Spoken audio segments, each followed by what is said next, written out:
আজকের মুভিটি হিয়া নামের একজন মধ্যবিত্ত মেয়ের জীবনের করুণ পরিণতি নিয়ে।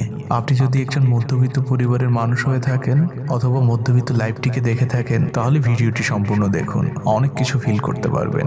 আর আপনি যদি বড়লোক হয়ে থাকেন তাহলে ভিডিওটি ইগনোর করতে পারেন, কারণ হয়তো আপনি আমাদের মতো করে এই বিষয়গুলোকে ফিল করতে পারবেন না। তো চলুন মুভির মূল গল্পে যাওয়া যাক। মুভির শুরুতেই আমরা কোরিয়ার একটি অনেক বড় শহরের একটি ছোট্ট বস্তি দেখতে পাই। এই বস্তির একটি ছোট্ট ঘরে বসবাস করে আমাদের এই মুভির মূল চরিত্র হিয়া এবং তার মা। হিয়ার বাবা অনেক আগেই মারা গিয়েছে, তাই সংসার চালানোর জন্য হিয়ার মা একটি মাসাজ পার্লার খোলে, যার ফলে আশপাশের লোকজন তাদেরকে অনেক ছোট চোখে দেখে। প্রতিদিনের মতো আজও হিয়া ঘুম থেকে উঠেছে আর সে তার মাকে ডাকতে থাকে, কারণ তার শরীরটা খুবই খারাপ লাগছিল। কিন্তু তার মা ফোনে অন্য ক্লায়েন্টদের সাথে কথা বলছিল। হিয়ার মা ফোন রেখে হিয়াকে অনেক ঝাড়ি দেয় যে এত মা কেন করছো। হিয়ার তাকে কিছু বলে না, সে স্কুলে যাওয়ার জন্য রেডি হচ্ছিল আর যাওয়ার আগে তার মাকে বলতে থাকে যে মা, আমার ইউনিফর্মটা অনেক পুরনো হয়ে গিয়েছে, আমাকে কি আর একটা নতুন ইউনিফর্ম কিনে দিবে? এটা শুনে হিয়ার মা রেগে যায় আর সে হিয়াকে বলতে থাকে যে মাত্র 1 বছর হলো না যে তোমাকে আমি ইউনিফর্ম কিনে দিয়েছি, আমার পক্ষে সম্ভব না যে তোমাকে প্রতি বছর নতুন নতুন জামা কিনে দেওয়া। এটা বলেই হিয়ার মা হিয়ার দিকে একটি বোতল ছুঁড়ে মারে। বোতলটি গিয়ে সিনচির সামনে পড়ে। সিনচি হচ্ছে হিয়াদেরই প্রতিবেশী এবং হিয়ার ক্লাসমেট। সিনচি বোতলটি তুলতে যায়, তখন সিনচির মা সিনচিকে বলে যে এই নোংরা বোতলে হাত দিবে না তুমি ভুলেও। হিয়া এটা দেখে খুবই লজ্জা পায়। হিয়া ওই বোতলটিকে তুলে রেখে সে স্কুলের পথে রওনা হয় আর তার পিছু পিছু সিনচিও তার সাথে যায়। সিনচি বুঝতে পেরেছিল যে হিয়া বাসা থেকে কিছু খেয়ে বের হয়নি, তাই সিনচি তাকে একটি দুধের বোতল অফার করে, কিন্তু হিয়ার এটা নিতে রাজি হয় না। তখন সিনচি বোতলটি হিয়ার সাইকেলে রেখে দেয় আর তারপরে তারা স্কুলে যেতে থাকে। হিয়া যখন স্কুলে ঢুকছিল তখন তার নিজের কাছে অনেক লজ্জা রাখছিল, কারণ আজকে হিয়াদের নতুন বছরের প্রথম দিন ছিল, তাই সবাই নতুন স্কুল ড্রেস পরে এসেছে আর হিয়ার তো রয়েছে সেই পুরনো বছরের ড্রেসটি, তাই হিয়া ছিল পুরোই আলাদা। হিয়াদের স্কুলে আরেকটি মেয়ে ছিল যার নাম ছিল শাওমি। শাওমি আবার সিনচি নামক ছেলেটিকে খুবই পছন্দ করত, কিন্তু সিনচি এই বিষয়ে কিছুই জানতো না। শাওমি সিনচিকে দূর থেকে ফলো করে আর সিনচি তো হিয়ার সাথে গল্প করায় ব্যস্ত ছিল, আর এই কারণেই শাওমি হিয়াকে মোটেও দেখতে পারতো না। সে হিয়াকে প্রচন্ড হিংসা করত। ওই দিন স্কুল শেষে হিয়া যায় ডক্টরের কাছে, কারণ হিয়ার শরীরটা কয়েকদিন ধরেই খুব খারাপ যাচ্ছে, তাই সে একটু চেক আপের জন্য এসেছে এখানে। ডক্টর খুব ভালোভাবে পরীক্ষা করে হিয়াকে জানায় যে তার ভিজেনাম নামক একটি ইনফেকশন হয়েছে। এটা মেয়েদের একটি গোপন রোগ, যেটা শারীরিক সম্পর্কের কারণে হয়ে থাকে সাধারণত। আর এটা শুনে হিয়ার মাথায় পুরো আকাশ ভেঙে পড়ে। সে বলতে থাকে যে ডক্টর, আমি এমন কিছু করিনি যার কারণে আমার এই রোগ হবার কথা। ডক্টর তাকে বলে, দেখো হিয়া, এটা খুব রেয়ার একটা রোগ, এটা সাধারণত হাজারেও একজনের হয় না। তুমি আজ বাসায় যাও আর নেক্সট দিন যখন আমার কাছে আসবে তখন তোমার প্যারেন্টসকে নিয়ে আসবে, কারণ এই রোগের চিকিৎসা খুবই ব্যয়বহুল। হিয়া তো কাঁদতে থাকে, সে বুঝতে পারে না যে সে কি করবে। একে তো এই রোগ কিভাবে হলো তার সে নিজেও জানে না, আর তারপরে এই রোগের চিকিৎসার এত টাকা তার মা কিভাবে ম্যানেজ করবে। হিয়া ডক্টরের চেম্বার থেকে বেরিয়ে কাঁদতে থাকে আর পাগলের মতো দৌড়াতে থাকে। সে যে লিফটের মধ্যে ঢোকে আর সেই লিফটের মধ্যেই ছিল সিনচি। সিনচি কি করবে বুঝতে পারছিল না, আর তখনই লিফট চলে আসে 6 তলায়। সিনচি নেমে যায় আর তার পিছু পিছু হিয়াও নামে। হিয়া তখন সিনচিকে জিজ্ঞেস করে এটা কয় তালা। সিনচি তখন বলে যে এটা 6 তালা। হিয়া আবার দৌড়ে লিফটের মধ্যে ঢুকে যায়। সিনচি কিছুই বুঝতে পারে না যে কি হচ্ছে। সিনচি হসপিটালে এসেছিল মূলত তার বোনের জন্য। সিনচি তার ছোট বোনকে প্রচন্ড ভালোবাসতো। হসপিটালের কাজ শেষে সিনচি তার বোনকে নিয়ে বাড়িতে ফিরে যায় আর অন্যদিকে হিয়াকে দেখানো হয়। হিয়া অনেক টেনশন করতে থাকে। সে নিজের মনকে অনেক বুঝিয়ে তার মায়ের কাছে যায় আর যে বলে যে মা, আমার কিছু টাকা দরকার, আমার শরীরটা কয়েকদিন ধরেই খুব খারাপ যাচ্ছে, তাই ডাক্তার দেখানোর জন্য কিছু টাকা হলে খুব ভালো হতো। হিয়ার মা হিয়াকে বলে, তুমি আর আমাকে কত জ্বালাবে, এমনিতে বাসায় চালটাও নেই যে তোমাকে রান্না করে কিছু খাওয়াবো, আর এর মধ্যে তুমি একবার স্কুল ড্রেস, একবার ডাক্তার, আর কত বাহানা করে আমার কাছ থেকে টাকা নিবে। হিয়ার কোনো উত্তর দেয় না, সে তার নিজের রুমে ফিরে যায় চুপচাপ। অন্যদিকে সিনচি একটি ফুলের তোড়া নিয়ে বাড়ি ফিরছিল। সে হিয়ার জানালায় আসে। সে হিয়াকে দেখে বলে যে তুমি আজকে হসপিটালে এমন বিহেভ কেন করলে। তখন হিয়া কথাটাকে এড়িয়ে যে বলে, তোমার হাতের ফুলগুলো খুব সুন্দর। সিনচি বলে যে আমি তোমার জন্যই ফুলগুলো এনেছি, আর তারপরে সিনচি হিয়াকে ফুলগুলো দেয়। সিনচি চলে যায় আর হিয়া ফুলগুলো নিয়ে দাঁড়িয়েই থাকে আর সে বলতে থাকে যে আয়ুষ, আমাদের জীবনগুলো এই ফুলের মতো সুন্দর হতো। দৃশ্য পরিবর্তন হয়। আর আমরা দেখতে পাই শিনচি লুকিয়ে লুকিয়ে হিয়াকে ফলো করছে। শিনচি মূলত প্রতিদিনই এমন করে, আর এই কাজটি করে সে খুব মজাও পায়। ওই দিন স্কুল ছুটি শেষে শাওমি নামক সেই মেয়েটি শিনচিকে খুব রিকোয়েস্ট করে একটি পার্টিতে যাওয়ার জন্য, কিন্তু শিনচি প্রথমে যেতে রাজি হয় না। কিন্তু শাওমি যখন নাছোড়বান্দার মতো তাকে রিকোয়েস্ট করতে থাকে তখন শেষমেশ শিনচি যেতে রাজি হয়। পরের দৃশ্যেই দেখা যায় যে শিনচি রেডি হচ্ছে সেই পার্টিতে যাওয়ার জন্য। সে বাসা থেকে বের হয় আর হিয়ার জানালায় যায়। তারা দুজনে কথা বলতে থাকে, আর তখনই হঠাৎ হিয়া মাথা ঘুরে নিচে পড়ে যায়। শিনচি তখনই হিয়াকে কোলে করে নিয়ে হসপিটালে চলে যায়। হসপিটালে যাওয়ার পথে হিয়ার কল্পনায় শুধু তার ছোটবেলার স্মৃতি ভাসছিল। তার মনে পড়ে যায় যে তার বাবা মা মিলে তারা কত সুখী ছিল, তার বাবা মা তাকে কত ভালোবাসতো। হসপিটালে হিয়ার জ্ঞান ফিরে আসে। সে দেখতে পায় শিনচি তার পাশে বসে ঝিমাচ্ছে। শিনচি উঠে যায় আর সে হিয়াকে বলতে থাকে যে ডক্টর বলেছে তোমার তেমন কিছুই হয়নি, জাস্ট তুমি মাথা ঘুরে পড়ে গিয়েছো। কিন্তু শিনচি জেনে গিয়েছিল যে হিয়ার আসলে কি হয়েছে, কিন্তু সে হিয়াকে বুঝতে দেয়নি। হিয়া শিনচিকে জিজ্ঞেস করে যে হসপিটালের বিল কত হয়েছে। শিনচি বলে যে হসপিটালের বিল নিয়ে তোমাকে চিন্তা করতে হবে না। শিনচি হিয়ার অনেক টেক কেয়ার নিতে থাকে। আর অন্যদিকে তো শাওমি শিনচির জন্য অপেক্ষা করছিল পার্টিতে।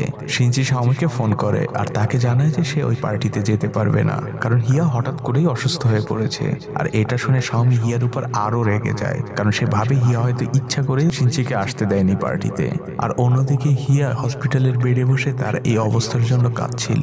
নিজের কাছে খুব অসহায় মনে হচ্ছিল তার। শিনচি বাসায় ফিরে আসে আর সে চিন্তা করতে থাকে হিয়ার হয়তো আরো টাকার প্রয়োজন টেস্ট করানোর জন্য, তাই সে তার বাবার পকেট থেকে কিছু টাকা চুরি করে। পরদিন স্কুল ছুটি শেষে সে সেই টাকা হিয়াকে দেয়। তখন হিয়া জিজ্ঞেস করে যে এটা কিসের টাকা আর তুমি কোথায় পেয়েছো। শিনচি সত্য কথা বলে দেয় যে এটা আমি তোমার জন্য এনেছি বাবার কাছ থেকে চুরি করে। তখন হিয়া তার মুখের উপর টাকাগুলো ছড়িয়ে দিয়ে বলে যে এই টাকার আমার কোনো দরকার নেই। আমরা হয়তো অর্থনৈতিকভাবে অনেক গরিব, কিন্তু আমরা ভিখারি নই। এটা আসলেই ঠিক কথা। আমাদের মধ্যবিত্তের আত্মসম্মানটাই সব থেকে বড় গর্বের বিষয়। আপনার কি মনে হয় তা অবশ্যই কমেন্ট করে জানান। যাই হোক, এভাবেই কিছুদিন কেটে যায় আর হিয়ার শরীরটা ধীরে ধীরে আরো খারাপ হতে থাকে। তাই হিয়া খুব সস্তার একটি হসপিটাল খুঁজে বের করে, যেখানে মেয়েদের গোপন রোগের খুব কম মূল্যে চিকিৎসা করা হয়। হিয়া ভয়ে ভয়ে হসপিটালের মধ্যে ঢোকে আর সে দেখতে পায় হসপিটালটি প্রচন্ড নোংরা আর শুনশান একটি হসপিটাল। সে যখন ডক্টরের চেম্বারে যায় তখন সে দেখতে পায় সেখানে তো কোনো মহিলা ডাক্তার নেই, বরং যে ডাক্তার আছে সে নিজে নিজে ড্রিঙ্কস করছে আর তার চোখের নজরও ভালো না। আর তখন হিয়া সেখান থেকে দৌড়ে বাইরে বের হয়ে আসে আর সে হাঁপাতে থাকে। আর তখনই দেখা যায় হিয়ার ছবি তুলছে শাওমি, সেই পথ দিয়ে যাচ্ছিল। হিয়া এটা দেখে খুবই ঘাবড়ে যায়। আর তখন শাওমি তাকে বলে যে ও আচ্ছা এই ব্যাপার, মেয়েদের গোপন রোগ। পরদিন দেখা যায় যে হিয়ার এই গোপন রোগের কথা স্কুলে যে যেভাবে পারছে ছড়াচ্ছে। কেউ চিরকুট লিখে তো কেউ মোবাইলে মেসেজ করে। হিয়ার এই বিষয়টা পুরো স্কুল জুড়ে একটি হট টপিকে পরিণত হয়েছে। হিয়া যখন স্কুলে আসে তখন যে যেভাবে পারছে হিয়াকে হেনস্থা করার চেষ্টা করছে। কেউ গালি দিচ্ছে, কেউ তার জামায় রং মেখে দিচ্ছে, কেউ কেউ এমনও বলছে যে হিয়া একটি রাস্তার মেয়ে, একটি পাড়ার মেয়ে। হিয়ার টিফিনের মধ্যেও অন্যরা নোংরা খাবার ফেলে দেয়। একটা মানুষকে যতটা ভাবে হেনস্থা করা যায় তার সবই তারা করতে থাকে হিয়ার সাথে। হিয়া কাঁদতে কাঁদতে একটি নদীর সাইডে এসে বসে থাকে। তার কাছে এখন তার রোগের থেকে এই অপমানগুলো আরো বেশি কষ্টদায়ক। একদিকে তো এই অসহায় মেয়েটার শরীর খারাপ, অন্যদিকে তাদের চিকিৎসা করানোরও টাকাটুকু নেই। আর সেই সাথে তার বন্ধু বান্ধবদের এমন ব্যবহার হিয়াকে ভিতর থেকে একদম ভেঙে দিয়েছিল।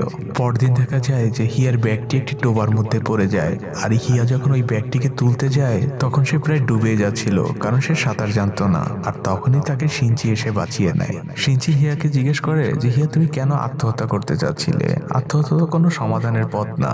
হিয়া শিনচিকে বলে আরে ধুর, আমার ব্যাগটা পড়ে গিয়েছিল তাই আমি নেমেছিলাম।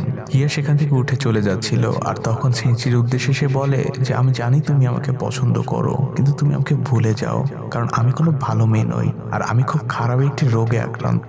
শিনচি তাকে বলে যে তুমি এইগুলো কেন আমাকে বলছো, আমি তো তোমাকে শুধু বাঁচাতে এসেছি এখানে। শিনচি হিয়ার পিছু পিছু যেতে থাকে আর তাকে বলতে থাকে প্রথমে আমাকে 10-12টা থ্যাঙ্কস তো দাও, কারণ আমি তোমাকে বাঁচিয়েছি। শিনচি হিয়াকে নিয়ে খুব সুন্দর একটি জায়গায় যায় হিয়ার মন ভালো করার জন্য। শিনচি হিয়াকে বোঝাতে থাকে, শিনচি হিয়াকে বলতে থাকে যে দেখো হিয়া, আমাদের লাইফে প্রবলেমের কোনো অভাব নেই। আমাদের অর্থনৈতিক প্রবলেম, মানসিক, শারীরিক নানা ধরনের প্রবলেম রয়েছে, কিন্তু আত্মহত্যা তার কোনো সমাধান হতে পারে না। রাতের পরে যেমন দিন আসে তেমনি আমাদের খারাপ সময় শেষে একদিন ভালো সময় আসবেই। তুমি শুধু ভরসা রাখো। আর তুমি যে জিনিসকে যত বেশি ভয় পাবে সেই জিনিস তোমাকে তত বেশি ভয় দেখাবে। তাই তুমি ঘুরে দাঁড়াও, প্রতিবাদ করতে শেখো, তাহলে দেখবে যে তোমাকে ভয়ই ভয় পাচ্ছে। পরদিন হিয়া তার ক্লাসরুমে বসেছিল আর তখনই একটা মেয়ে এসে তার মাথায় চুইনগাম লাগিয়ে দেয়। কিন্তু হিয়া এবার আর চুপ করে বসে থাকে না। সে নিজের মাথা থেকে চুইনগামটিকে কেটে নিয়ে ওই মেয়ের মাথায় উল্টো লাগিয়ে দেয়। সে প্রতিবাদ করতে শিখে গিয়েছে।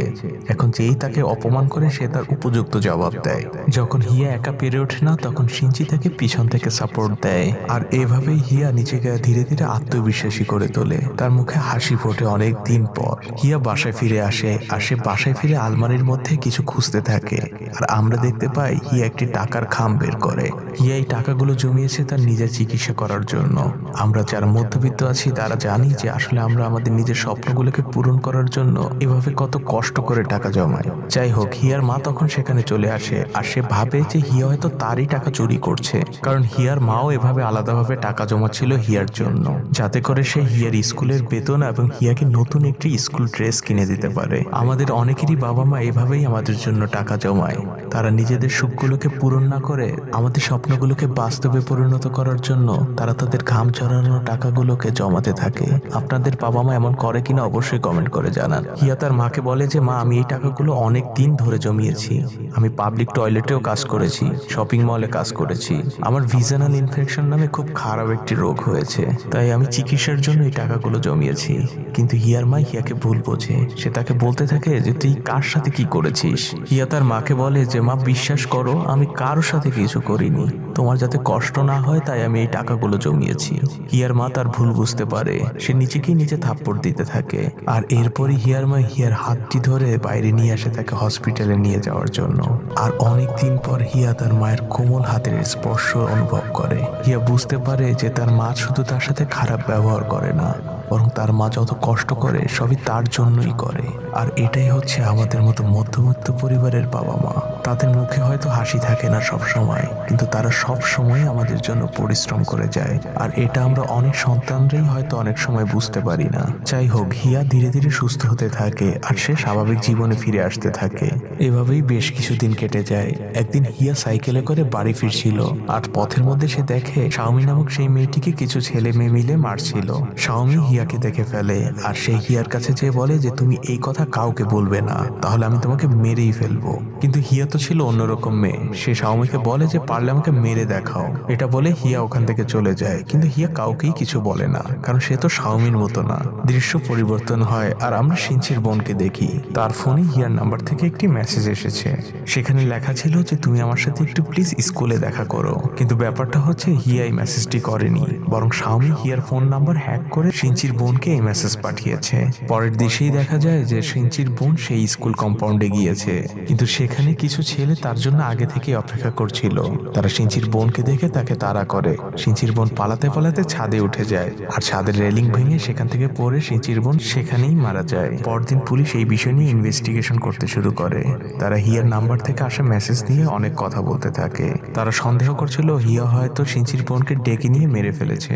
অন্যদিকে সিনচির পরিবার তাদের একমাত্র মেয়েকে হারিয়ে প্রচন্ড ভেঙে পড়েছে। সিনচিও অনেক ভেঙে পড়েছে, কারণ সে তো তার বোনকে প্রচন্ড ভালোবাসতো। হিয়া সিনচিকে অনেক বোঝানোর চেষ্টা করে যে আমি কিছু করিনি, আমি এই বিষয়ে কিছুই জানি না। কিন্তু সিনচি তার কোনো কথাই শোনে না, কারণ সে তো আর জানে না যে এই মেসেজটি আসলে শাওমি তার নাম্বার হ্যাক করে পাঠিয়েছিল।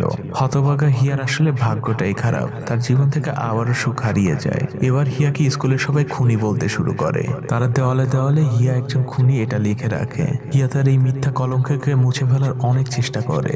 সে বৃষ্টির মধ্যে সকল লেখাকে তুলে ফেলার চেষ্টা করে। হিয়া এমন অত্যাচার তো আগেও সহ্য করেছিল, কিন্তু তখন তার পিছনে সিনচি ছিল, কিন্তু এখন সেও নেই। হিয়া ভাবতে থাকে তার এই কলঙ্কের অপবাদ মুছতে হলে তার শুধু একটা পথই খোলা আছে, আর সেটা হচ্ছে তার নিজের জীবন দিয়ে বুঝিয়ে যাওয়া।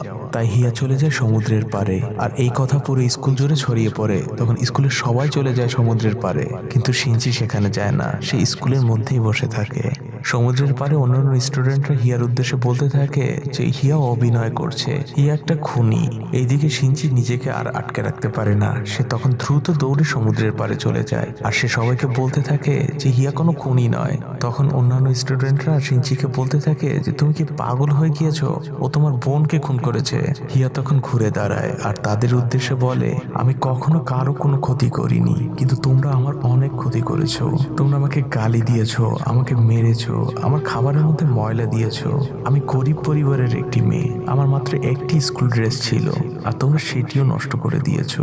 আর এটা করেই শেষ হয়নি, তোমরা শেষমেশ আমাকে খুনি বানিয়ে দিলে। তোমরা হয়তো একদিন তোমাদের ভুল বুঝতে পারবে, কিন্তু তখন আমি আর বেঁচে থাকবো না। তাই তোমাদের ভুল ভাঙানোর জন্য আজ আমি আমার নিজের জীবন দিয়ে দিলাম। এটা বলেই হিয়া দৌড়াতে শুরু করে সমুদ্রের দিকে। সে দৌড়াতে দৌড়াতে যেয়ে পানিতে ঝাঁপ দেয় আর সে পানির অতল গহ্বরে হারিয়ে যেতে থাকে। শিনচিও তার পিছু পিছু ঝাঁপ দেয় আর সে হিয়াকে উঠিয়ে নিয়ে আসে, কিন্তু ততক্ষণে হিয়া মারা গিয়েছিল। শিনচি হিয়ার লাশের পাশে শুয়ে প্রচন্ড কাঁদতে থাকে। স্কুলের সবাই তাদের ভুল বুঝতে পারে, কিন্তু এখন ভুল বুঝে আর কি বা লাভ, কারণ হতভাগা মেয়েটা তো আর পৃথিবীতে নেই। অন্যদিকে পুলিশ ইনভেস্টিগেশন করে জানতে পেরেছে যে শাওমি নামক সেই মেয়েটি আসলে এই হত্যার পিছনে দায়ী। সে তার সকল দোষ স্বীকার করে নিয়েছে আর এর ফলে হিয়া তার এই অপবাদ থেকে চিরদিনের জন্য মুক্তি পেল। অন্যদিকে হিয়ার হতভাগা মা তার একমাত্র মেয়েকে হারিয়ে প্রায় পাগলের মতো হয়ে গিয়েছে। সে তার মেসেজ পার্লারটিও বিক্রি করে দিয়েছে আর সে বাসাটিও ছেড়ে দিয়েছে ওই বস্তির। অন্যদিকে শিনচিও তার স্কুল পরিবর্তন করেছে, কিন্তু সে হিয়াকে কোনোভাবেই ভুলতে পারেনি। সে প্রতিদিনের মতো এখনো হিয়ার জন্য তার জানালায় ফুল রেখে আসে। সে জানে যে ওই ফুল কখনোই কেউ ছুঁয়ে দেখবে না। শিনচি এখনো হিয়ার সাথে কাটানো জায়গাগুলো যে চুপ করে বসে থাকে। সে কল্পনায় হিয়ার সাথে কথা বলে। হয়তো শিনচির এই কল্পনার জগতেই হিয়া বেঁচে থাকবে চিরজীবন। আর এখানেই মুভিটি শেষ হয়ে যায়। আমাদের প্রত্যেকেরই জীবনে এমন একটা সময় আসে যখন মনে হয় যে পৃথিবীতে বেঁচে থাকার থেকে মরে যাওয়াই ভালো। তো আসুন আমরা আমাদের জীবনের প্রবলেমসগুলোকে এক কোণে ফেলে রাখি, থাকুক না ওগুলো আমাদের জীবনে ওটার মতো করেই। আমরা আমাদের নিজেদের জীবনগুলোকে এগিয়ে নিয়ে চলি।